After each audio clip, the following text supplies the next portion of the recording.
Dan kalau tadi kita sudah membahas satu tema atau dosa intoleransi tentang kebinekaan dan keberagaman bersama Mas Zayadi dan mendapatkan banyak sekali informasi Teh Jenap. Bermanfaat sekali. Betul sekali. Happy sekali. Happy, ya. pokoknya. Dan selanjutnya tentunya akan ada narasumber. Namun sebelumnya kita lihat dulu yuk tayangan berikutnya dulu sebelum nanti narasumber. Silakan. Ini dia.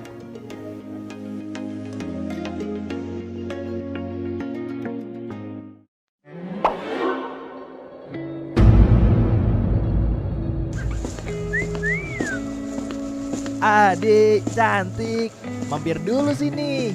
Minta nomor teleponnya dong.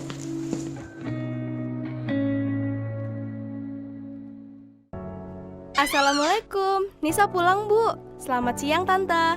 Waalaikumsalam. Loh, kok cemberut? Bu, tadi pas jalan pulang, Nisa dipanggil-panggil dan disiuli sama orang-orang yang nongkrong di pinggir jalan deket perempatan sana. Terus mereka minta nomor telepon segala. Ih, risih banget deh Bu. Ya ampun nak, tapi kamu gak apa-apa? Ya nggak apa-apa sih, tapi Nisa sebel banget sama orang-orang itu. Ya udah, Nisa mandi dulu ya Bu. Permisi Tante. Aduh, padahal biasanya Nisa pulang aman-aman aja loh. Ya ampun, iya Bu, itu sih udah termasuk kekerasan seksual loh Bu. Oh begitu ya Bu? Iya Bu. Kekerasan seksual merupakan setiap tindakan berupa fisik maupun non-fisik yang dilakukan seseorang atau sekelompok orang yang dapat mengakibatkan penderitaan atau kerugian secara psikis, fisik, dan seksual pada seseorang. Kekerasan seksual dapat berbentuk ucapan, perilaku, dan tindakan seksual yang dilakukan tanpa persetujuan korban. Tahukah kamu, ada 46.698 kasus kekerasan seksual yang terjadi sepanjang tahun 2011 hingga 2019? Kekerasan seksual dapat terjadi pada siapa saja. Bila kekerasan seksual terjadi pada dirimu atau orang lain di sekitarmu, ini yang harus kamu lakukan. Meminta bantuan kepada orang yang kamu percaya. Melaporkan kepada pihak berwajib dengan didampingi orang atau perwakilan dari lembaga terpercaya. Kamu juga dapat menghubungi lembaga sosial masyarakat sesuai kebutuhanmu dan cari tahu lebih lanjut seputar kekerasan seksual serta menyebarkan informasi sebanyak-banyaknya dengan #gerakbersama di media sosialmu. Cegah sejak dini dengan mengajarkan pendidikan seksual sesuai usia anak dan menanamkan nilai karakter profil pelajar Pancasila. Mari gerak bersama dan wujudkan lingkungan rumah, sekolah, dan masyarakat yang aman dari kekerasan seksual untuk semua.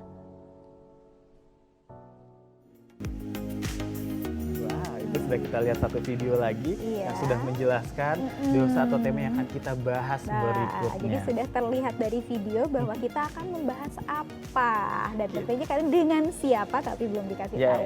Karena memang saat ini banyak sekali nih kekerasan seksual yang terjadi tentunya di dunia pendidikan. Ya, jadi nggak banyak dari beberapa oknum itu justru menyalahkan korbannya. Iya, sayangnya malah korban yang disalahkan. Padahal justru sebaliknya, jangan menyalahkan korban. Justru mereka yang justru kita bantu untuk advokasi dan seterusnya. Dan kita akan membahas tema ini tentang kekerasan seksual bersama seorang narasumber yang telah bergabung bersama kita. Langsung saja kita sapa Teh Jenap. Ada Mbak Vera Soparianti yang merupakan direktur dari Perhimpunan Rahimah. Kita sapa ya. Assalamualaikum Mbak Vera. Selamat siang Mbak Vera. Waalaikumsalam warahmatullahi wabarakatuh. Selamat siang kakak-kakak yang kece ini. Waduh, senang sekali ini ya. Kita sudah berada di narasumber yang kedua, tentunya nanti kita akan mendapatkan informasi yang tidak kalah bermanfaat. Sangat bermanfaat ternyata. Terima kasih Kak Vera telah berkenan bergabung bersama kita di sini. Untuk nanti sama-sama kita membahas atau menginformasikan tentang kekerasan seksual. Kalau tadi kita sudah lihat Teh Jenap, Mbak Vera juga tadi mungkin sudah menyaksikan sebuah video di awal, tapi kita juga ingin mendapatkan penjelasan lebih lengkap sebenarnya apa itu kekerasan seksual. Iya, silakan Mbak Vera.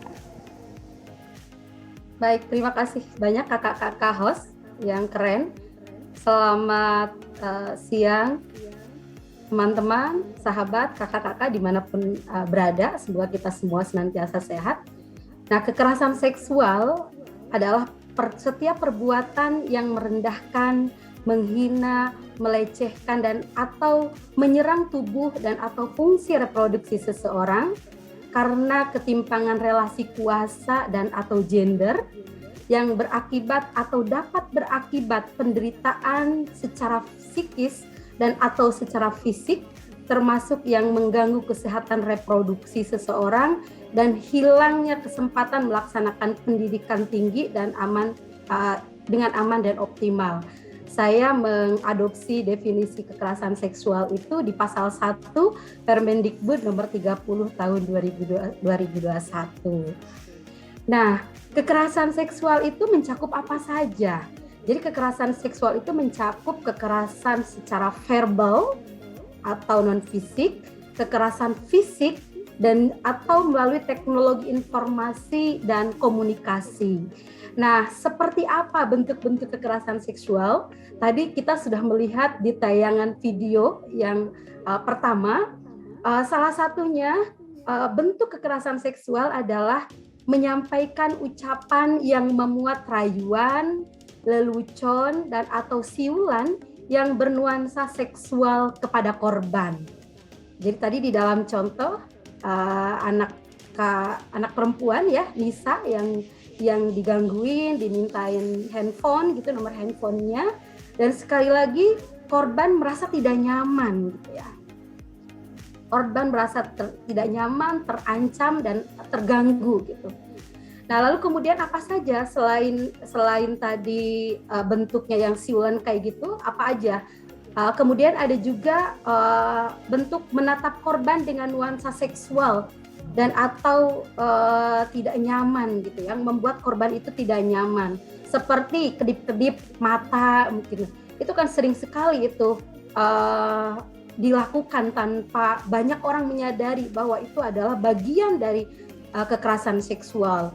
Lalu juga menyampaikan ucapan yang memuat rayuan, kemudian juga mengirimkan pesan gitu ya, pesan, lelucon, gambar, foto atau audio, video yang bernuansa seksual kepada korban meskipun itu korban sudah melarangnya gitu. Ini banyak sekali juga karena tadi juga kekerasan seksual itu mencakup melalui teknologi informasi dan komunikasi. Kita sering sekali itu Kakak.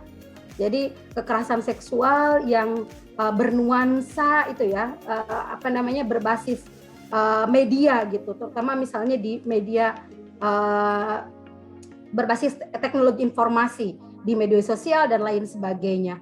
Lalu juga ada misalnya kekerasan seksual itu membuka pakaian korban tanpa persetujuan korban, lalu juga ada memaksa korban untuk melakukan transaksi atau kegiatan seksual gitu ya. Jadi ini pemaksaan di mana korban itu tidak memberikan persetujuan atas perilaku yang dilakukan oleh pelaku itu. Nah, penting juga menjadi catatan bahwa saya kira ada banyak sekali kasus kekerasan seksual, perkosaan, pencabulan, lalu kemudian pemaksaan memegang salah satu anggota reproduksi ya, tubuh di mana korban merasa direndahkan gitu ya dengan perilaku yang dilakukan oleh si pelaku itu. Lalu kemudian apakah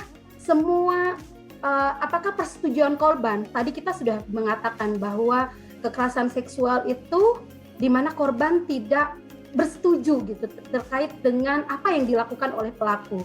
Nah, apakah juga persetujuan itu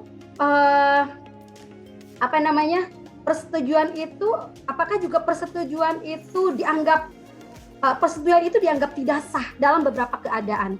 Jadi perlu diingat ya, ada atau tidak ada persetujuan misalnya untuk kasus memiliki usia sebelum dewasa.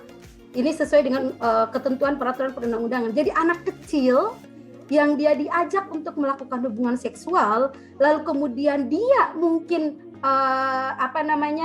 menyetujui. Nah, persetujuan anak kecil itu tidak dianggap gitu ya. Karena sekali lagi dia dilakukan anak kecil belum cakap untuk menentukan apa yang baik dan tidak baik untuk dirinya. Lalu kemudian bahwa dia misalnya melanggar persetujuan bagi perempuan siapapun ya yang mengalami situasi di mana pelaku mengancam, memaksa dan atau menyalahgunakan kedudukannya. Misalnya untuk di sekolah relasi misalnya antara guru dengan siswa, ada ancaman di mana kalau misalnya dia tidak mau dia tidak akan lulus gitu ya. Nah, persetujuan korban itu tidak dianggap gitu ya karena dia berada di dalam situasi yang mengancam, memaksa, menyalahgunakan ancaman dan pemaksaan gitu ya. Begitu juga misalnya di kampus ataupun di tempat lainnya di mana pelaku menggunakan kekuasaannya untuk memaksa korban melakukan perbuatan yang perbuatan seksual yang itu tidak dikehendaki oleh si korban itu. Lalu kemudian mengalami kondisi di bawah obat-obatan, jadi orang yang tidak sadar diri.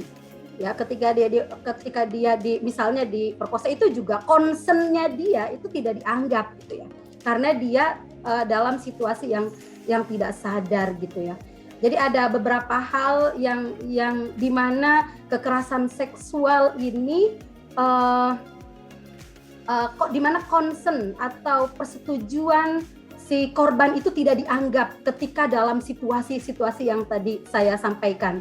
Dan ini saya melihat di dalam Permendikbud pasal 5 ayat 3 ya, soal persetujuan korban kekerasan seksual, di mana persetujuan itu dianggap tidak sah dalam situasi-situasi yang tadi saya sampaikan. Nah, kemudian apalagi selain itu ada juga yang korban yang mengalami kondisi terguncang, jadi dia secara psikis terguncang, itu juga persetujuannya dianggap tidak sah. Mengalami kelumpuhan sementara, memiliki kondisi fisik atau psikologis yang rentan, misalnya teman-teman kawan-kawan kita disabilitas yang dia dalam posisi rentan, apalagi tunawicara gitu ya kan, ataupun yang bagaimana concern-nya itu juga dia dalam situasi yang benar-benar kondisi fisik ataupun psikis yang sangat rentan gitu ya. Jadi persetujuannya mereka itu tidak dianggap gitu ya. Jadi itu Kakak, jadi kekerasan seksual sekali lagi itu adalah perbuatan yang merendahkan, menghina, melecehkan dan menyerang tubuh atau fungsi reproduksi seseorang karena ada relasi kuasa yang timpang yang berakibat dan atau dapat berakibat penderitaan baik itu secara fisik, psikis, termasuk yang mengganggu kesehatan reproduksi seseorang dan hilangnya kesempatan melaksanakan pendidikan kalau di perguruan tinggi ya ataupun di lingkungan sekolah dengan aman dan optimal yang itu menjadi hak bagi mereka. Saya kira itu Kakak. Iya. Baik Mbak Vera, itu lengkap sekali. Lengkap sekali kita ini. jadi langsung tahu banyak sekali informasi. Dan kalau tadi kelas video Teh, Iya, ada- bahkan ada yang siulan. Kenapa sih tadi juga Mbak Vera sempat bilang bahwa siulan atau sekedar catcalling itu juga termasuk kekerasan seksual, dan kita baru tahu bahkan hal yang Betul. menurut kita sepele Iya, kok ternyata biasa? ya biasa, kalau itu zaman dulu biasa, Betul. ternyata itu sudah termasuk kekerasan seksual. Dan- Kenapa sih Kak? Dan ini juga terjadi di ini ya Mbak Vera ya, baik itu di pria, misalnya di aku, di Pebi, di catcalling atau di Tesi Jenab, di jadi tidak catcalling juga hanya mungkin saja selalu seperti itu ya. wanita ya, pria Tidak, juga mungkin. Jadi baik. memang kenapa sih Kak siulan seperti itu juga termasuk kekerasan seksual? Gitu Mbak, silakan. Betul. Korban itu tidak hanya perempuan tapi juga laki-laki. Nah, kenapa siulan itu menjadi bagian dari kekerasan seksual? Karena dalam catcalling atau siulan itu terdapat nuansa seksual dalam ucapan, komentar, atau pujian yang kadang-kadang disertai dengan kedipan mata. Jadi korban merasa dilecehkan, tidak nyaman, kemudian dia merasa terganggu, bahkan merasa terteror gitu ya. Nah, perbuatan yang bertujuan untuk merendahkan, menghina dan melecehkan. Nah, catcalling termasuk di dalamnya itu bagian dari pelecehan, bentuk pelecehan seksual, verbal atau secara psikis.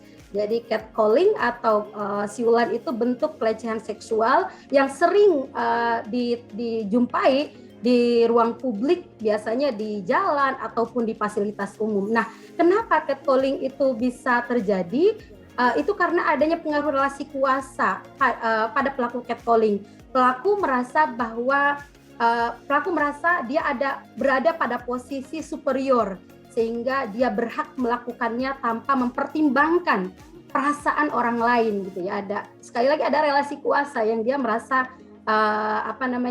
posisi superior gitu ya, dan dia tidak mempedulikan apakah orang korban itu perasaannya seperti apa dengan apa yang dia lakukan gitu. Ya perlu ada kita memahami untuk perasaan sih yang kita catcallingin ya. Kadang-kadang nggak nyadar loh, siul-siul doang. Bercanda doang. Tapi ternyata si korban kan tidak nyaman gitu ya Mbak Vera ya, tidak nyaman. Merasa dilecehkan. Merasa dilecehkan. Baik, dan kalau kita bicara tentang pelecehan atau kekerasan seksual, boleh Mbak Vera kita nonton satu video lagi ya. Tentunya tetap mengenai kekerasan seksual. Betul. Ya. Mohon tetap bertahan bersama kami, Kak. Siap. Ini dia.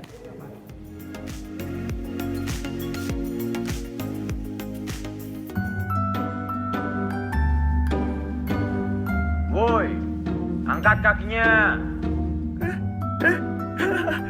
Jatuh lo, jatuh. Ya. Ayo. Jangan duduk lo. Weh, oke juga lo Maisa. Dari tadi belum jatuh. Anak taekwondo lo. Saya pernah di balet, Kak. Hah? Balet?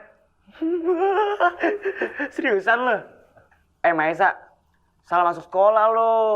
Lo harusnya masuk sekolah cewek aja. Maaf, Kak. Tapi menari bukan cuma buat perempuan. Oh, pinter lo ya ngajarin gue. Hah? Ya udah, nari lo sekarang. Gue mau lihat masih jantan gak lo kalau ngebalet. Itu pakai kostumnya sekalian. Sama sepatu yang lancip tuh.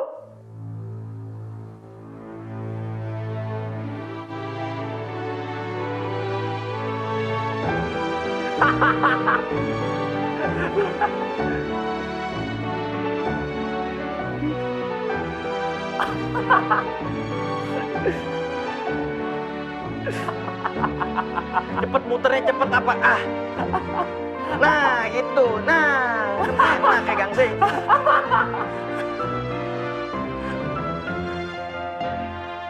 Woi, jangan berhenti kalau gue belum suruh berhenti.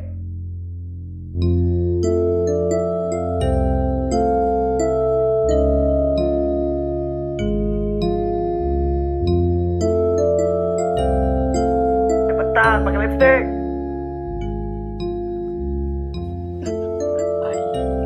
Cantik juga lo.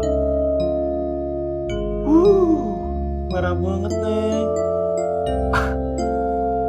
Yuk, sekarang godain temen lo. Godain. Iya godain. Kenapa? Oh, udah nggak bisa ya? Sekarang bisa digodain? Hah? Godain aku mas, godain aku.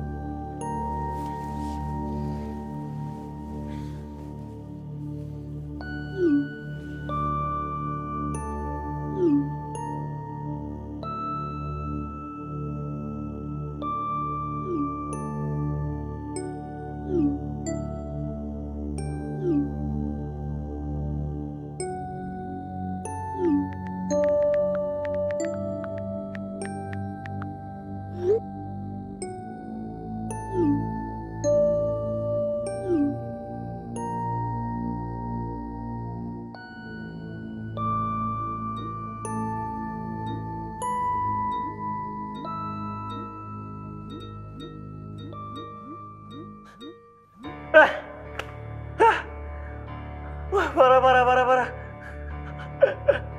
Woi, pada kerasukan nih. Pakai rok aja lah semua. Tolong, Kak. Berhenti.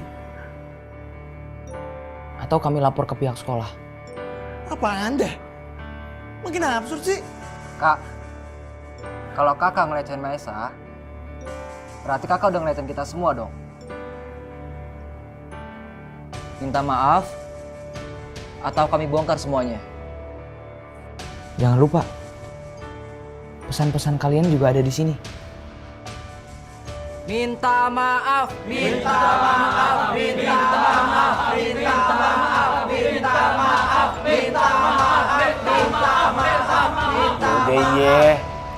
minta maaf.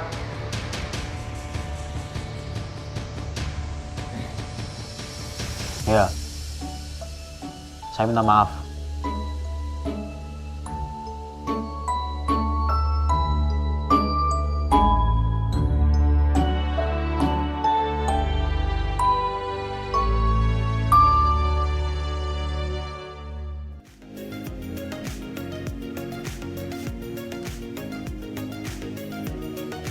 Hashtag gerak bersama, hashtag lapor. Karena butuh gerak bersama untuk menyelesaikan ini semua, Teh Gina.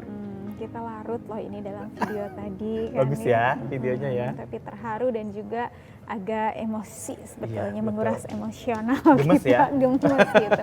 Coba Dan, kegemasannya coba diwujudkan dalam ternyata- sebuah pertanyaan, Teh Gina. Betul, jadi ternyata korban kekerasan seksual itu tidak terjadi hanya pada perempuan Yes. seperti itu ya, tapi juga pada laki-laki dan tidak harus dalam bentuk fisik gitu. Karena kan tadi juga kami lihat itu dalam media daring ya, seperti itu. Jadi menurut Mbak Vera nih Mbak, apa sih batasannya yang menjadikan sebagai tindakan kekerasan seksual berdasarkan jenis kelamin atau mungkin perbedaan gender? Ya, silahkan Mbak Vera. Terima kasih banyak Kakak. Video tadi betul sangat menyentuh bahwa memang korban kekerasan seksual itu tidak hanya perempuan tapi juga laki-laki. Dan apa yang tadi disaksikan itu bagaimana bullying gitu ya. Karena stereotip yang disematkan, yang dikonstruksikan di dalam masyarakat, misalnya laki-laki itu harus kuat, harus gagah. Sementara perempuan itu yang lemah lembut, termasuk juga kalau di eskulnya itu menari itu adalah perempuan gitu ya. Nah, sehingga ketika ada salah satu laki-laki ataupun perempuan yang melakukan itu dibully, dilecehkan, direndahkan karena dianggap tidak sesuai dengan karakter yang dikonstruksikan oleh masyarakat terhadap laki-laki, yang dikonstruksikan sebagai laki-laki yang gagah, sebagai laki-laki yang kuat, tidak cengeng, dan juga melakukan pekerjaan-pekerjaan tidak menarik, tapi pekerjaan-pekerjaan yang kayak tadi taekwondo, silat gitu dianggap sesuatu yang tepat bagi anak laki-laki. Nah, apa sih? Jadi itu sebetulnya menyadarkan kita semua ya bahwa siapapun itu bisa menggeluti kegiatan yang sesuai dengan minat dan bakatnya, karena itu tidak boleh satupun orang merendahkan atau melecehkannya. Nah, apa sih sebetulnya batasan gitu ya? Dan batasan menurut saya batasan di dalam kekerasan seksual ini yang pertama itu batasannya bagaimana seseorang itu merasa tidak nyaman gitu ya. Itu ketidaknyamanan itu menjadi sebuah alat ukur gitu. Nah, ketidaknyamanan ini bisa oleh siapapun, laki-laki, perempuan, anak-anak, difabel, kelompok rentan lainnya gitu ya, di dalam yang ada di dalam relasi yang sangat rentan gitu ya. Nah, yang kedua ketidaknyamanan gitu ya, merasa tidak nyaman karena ada sesuatu ucapan ataupun perbuatan yang menyasar pada bagian tubuh tertentu ataupun dengan nuansa seksual. Yang kedua itu adanya soal persetujuan gitu ya. Jadi saya kira itu persetujuan dari korban itu juga menjadi salah satu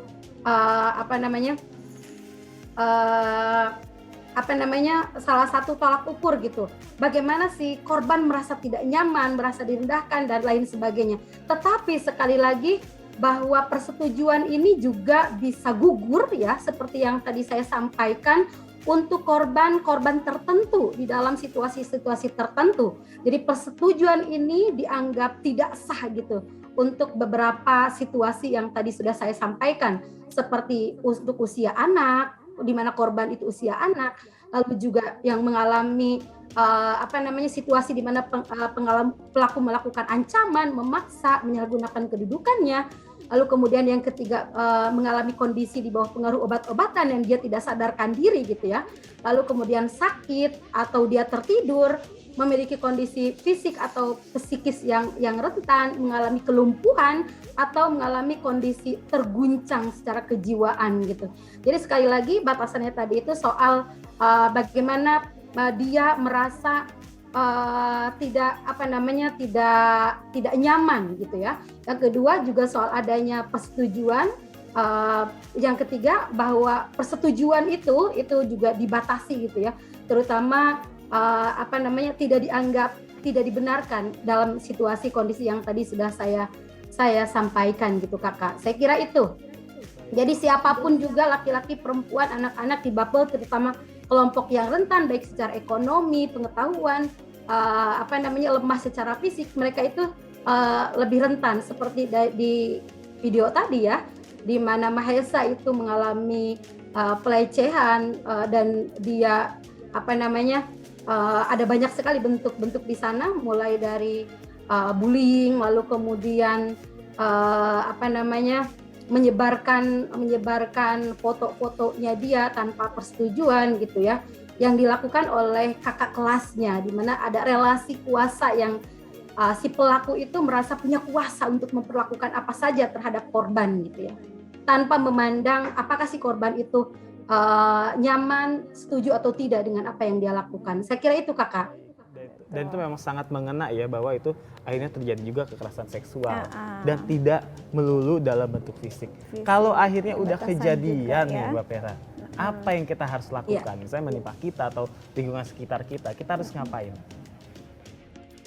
Oke, terima kasih banyak kakak. Apa yang mesti harus dilakukan ini menarik. Yang pertama, kita harus memahami dulu apa saja bentuk-bentuk KS. Karena biar juga itu menjadi sebuah kesadaran dan dia berani dan kita berani berkata tidak jika kita mengalami KS.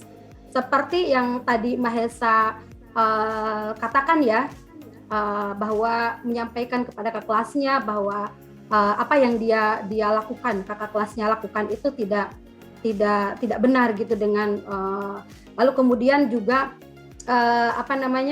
berani menyampaikan gitu, dan kalau itu mereka akan melaporkan gitu ya, menyampaikan. Yang kedua, jauhi pelaku dan pergi mencari tempat yang membuat kita merasa nyaman gitu, merasa aman gitu ya, jadi pergi dari tempat yang mengancam itu dan mencari tempat yang aman ya. Yang ketiga, laporkan kejadian itu. Kalau tadi di dalam video itu dilaporkan kepada pihak sekolah gitu ya, sebagai otoritas yang lebih tinggi. Bisa juga kalau kekerasan seksual dialami di masyarakat dilaporkan ke pihak yang berwajib, misalnya kepada polisi. Dan sebelum itu tentu korban menyampaikan apa yang dia rasakan itu kepada orang yang dipercaya. Ini penting, orang yang dipercaya, di mana dia merasa nyaman menyampaikan persoalannya. Dia tidak dihakimi atas apa yang dia rasakan, itu penting. Jadi menyampaikan kepada orang yang tepat, yang dia percayai. Pastikan juga mendapat informasi lengkap mengenai lembaga ataupun komunitas yang bisa mendampingi kasus kekerasan seksual yang dialami oleh korban.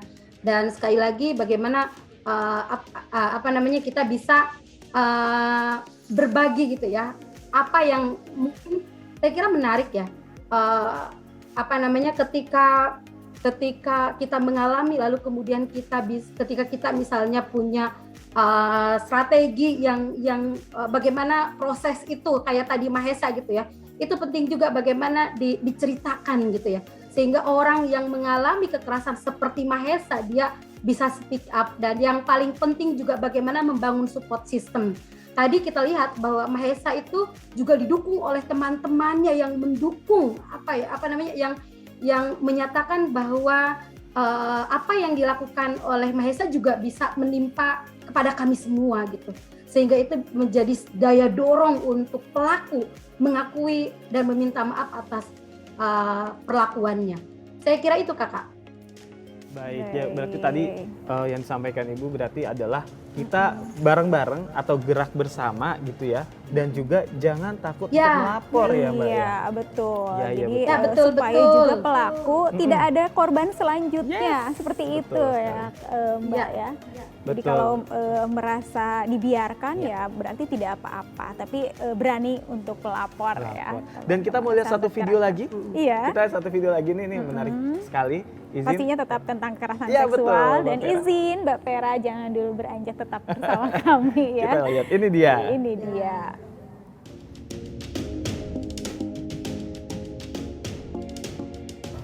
Permisi, Bu. Tunggu sebentar. Panji. Ayo.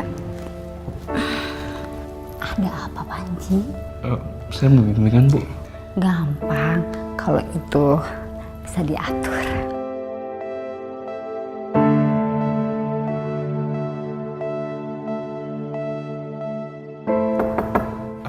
Bu, bimbingannya lain kali saya, Bu. Maaf. Tapi Permisi, Bu.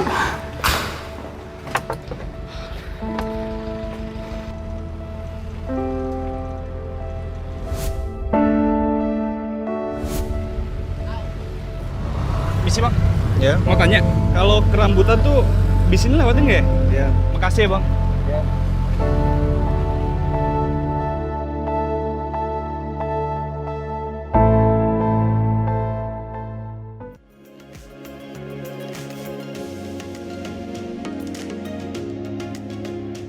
Ada satu video Iya. lagi tentang Lagi. kekerasan seksual ya. Jadi dua korban ya, korban Iya. pertama laki-laki, Ah, kedua Perempuan. perempuan. Tapi ada benang merah di situ, ya Iya, kan? betul Si sekali. Panji ya, si Panjinya itu yang aware. Jadi Nah, kalau karena bicara memang aware, sedikit pun gitu ya, bantuan dari ini Yes. sangat bermakna untuk korbannya gitu ya. Betul Jadi sekali. memang ada pelakunya juga perempuan ternyata tadi kan ada si yang seperti itu dosennya. juga itu ya.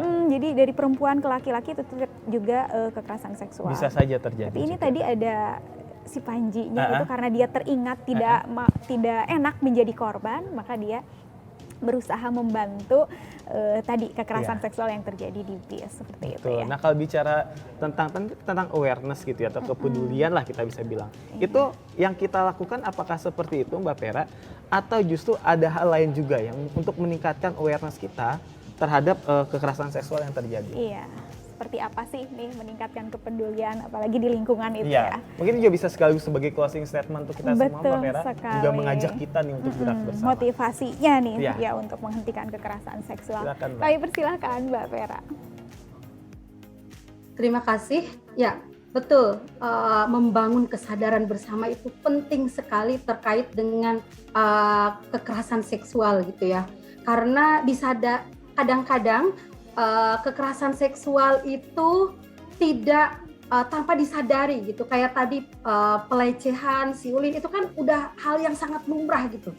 Tapi ketika kita tidak mempunyai kesadaran bahwa itu adalah bagian pelecehan seksual, maka itu akan terus terjadi gitu. Saya ingin ada beberapa hal yang ingin saya sampaikan bagaimana membangun awareness. Yang pertama, tadi di video pertama saya setuju bagaimana pentingnya pendidikan KESPRO di sekolah, kesehatan reproduksi di sekolah, di semua jenjang pendidikan sesuai dengan usia mereka masing-masing.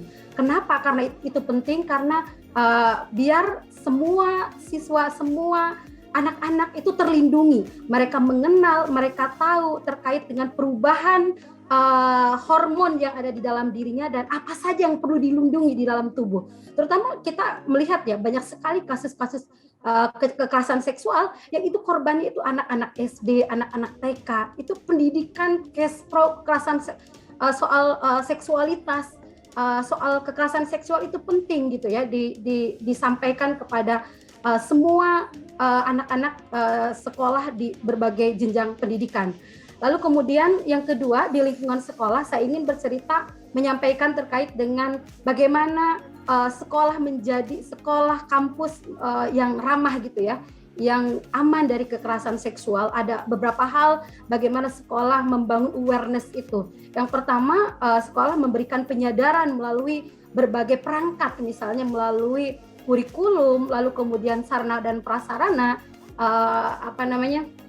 sarpras, di mana misalnya daerah-daerah atau tempat-tempat yang itu rawan terjadi kekerasan seksual, lalu kemudian adanya ruang untuk pengaduan itu juga penting ya, pengaduan bagi siswa-siswi yang mengalami kekerasan seksual, lalu kemudian juga bagaimana penyadaran terkait dengan kekerasan seksual itu terus digaungkan melalui berbagai kegiatan di sekolah seperti perayaan hari besar atau kegiatan-kegiatan OSIS seperti tadi MOS ya, masa orientasi siswa dan lain sebagainya.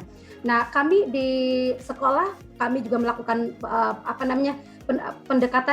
melakukan pendampingan terhadap sekolah SMA dan SMK di Cirebon dan Sukoharjo. Kami membangun apa itu kekerasan seksual, apa itu intoleransi, tadi termasuk dosa besar gitu ya, dan bagaimana bentuk-bentuknya. Nah, kesadaran itu membuka para guru-guru di sekolah, ternyata mereka sangat rentan menjadi pelaku dan juga korban. Begitu juga siswa. Jadi bagaimana membangun awareness ini juga menjadi sangat penting di dalam semua kegiatan. Di masyarakat saya kira juga penting bagaimana penyadaran itu melalui berbagai kegiatan, misalnya pengajian-pengajian, baik itu pengajian ibu-ibu, bapak-bapak, posyandu, PKK, dan kegiatan sosial lainnya. Dan di keluarga ini penting karena ini juga sekolah ya, bagaimana peran sekolah bekerja sama dengan komite, memberikan penyadaran, memberikan edukasi terhadap orang tua siswa terkait dengan kekerasan seksual. Nah, sebagai closing statement, saya ingin menyampaikan bahwa kekerasan seksual di tanah air itu menempati situasi darurat. Kekerasan seksual ini masih dipandang sesuatu yang biasa oleh sebagian masyarakat, bahkan dijadikan bahan lelucon. Padahal dampaknya kepada korban sangat luar biasa. Korban seringkali diposisikan sebagai pelaku, cara pandang perkosaan yang seringkali disamakan dengan zina ya, atau di dalam Islam itu suka dengan suka. Sehingga akibatnya perempuan korban bukan hanya tidak mendapatkan perlindungan, korban bahkan mendapatkan sanksi hukum dan sosial seperti pelaku. Karena itu mencegah dan menghapus merupakan panggilan keimanan bagi siapapun yang beragama, terutama yang beragama Islam, karena kekerasan seksual bertentangan dengan tauhid yang merupakan inti dari ajaran agama dan akhlakul karimah. Kekerasan seksual bertentangan dengan Pancasila dan Undang-Undang Dasar 1945, Undang-Undang Sisdiknas, Permendikbud 3021 ataupun Permendikbud 82 2015. Karena itu menghapuskannya merupakan tanggung jawab bersama. Mari kita bergandeng tangan untuk menghapuskan kekerasan seksual untuk Indonesia yang bermartabat. Terima kasih. Wow, terima kasih sekali lagi. Kita sudah banyak mendapatkan informasi tentang kekerasan seksual yang disampaikan oleh Mbak Pera Saparianti. Iya, selaku Direktur Perhimpunan Rahima. Terima kasih sekali lagi Kak Pera, Mbak Pera. Salam sehat selalu. Betul. Untuk Mbak Pera. Luar biasa nih, ya, sudah dua narasumber, dua tema intoleransi dan juga kekerasan seksual yang telah dihadirkan kepada kita semua. Dan kami juga ingin mengingatkan sekali lagi kepada sahabat karakter semua, ayo sudah bisa nih untuk mengikuti kompetisi ya. Jadi silakan konten, saja, ulas saja konten apapun, bisa konten yang tadi kita tayangkan atau konten lainnya yang ada di YouTube Cerdas Berkarakter Kemdikbud RI. Ini sambil gini, sambil nonton, sambil ngulas, sambil ngopi. Itu bisa banget. Silakan saja ya, langsung ya, diulas, lihat saja nanti kompetisinya. Kemudian tinggal diunggah ya di Instagram masing-masing dan juga jadi di mention juga ini di bawah sini informasinya. Dan juga ada tagarnya. Betul. Jadi syarat dan ketentuannya tentunya harus diikuti oleh sahabat karakter yang ingin mengikuti kompetisi ulasan konten video. Betul sekali. Dan kita akan memasuki ini dia tema ketiga. Jangan kemana-mana, ada narasumber berikutnya.